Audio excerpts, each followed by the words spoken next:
believe the real heroes in today's world are coaches. Let me tell you the reason why. In a highly competitive world where many are looking for the best to excel in life through coaching services, which is considered as important tool for personal and professional growth. Hence, coaches with the professional knowledge, skill, and expertise play an important role in guiding and shaping people's outlook, develop their pursuits of interest, and help them grow to the best potential to achieve their goals in life, be it education, career, business, health, etc. Suresh Jaishankar, the founder of Success Gyan, is true to his statement that resonates coach's responsibility when he says that true bliss is when you are an instrument in someone else's life transformation. Therefore, these are the category of professionals that deserve to be celebrated as more than real heroes. What impact did they brought to the society? Coaching as a career is increasing manifold due to the increasing of demand in high quality coaching services, popularity of online classes, and uses of technologies. Coaching clear mission statement and the relentless services offered by coaches in different disciplines and life aspects had in turn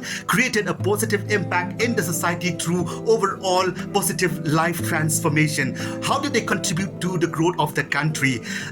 Coaching industry in India is worth more than $16 billion and contributes 0.2% to India's GDP in 2023. That makes it one of the largest industry in the country. Coaches through coaching industry had immensely contributed towards economic development and India's growth in stimulating economic activity, improving the standard of Indian education, and helps to prepare Indian to compete in the global economy. Thank you.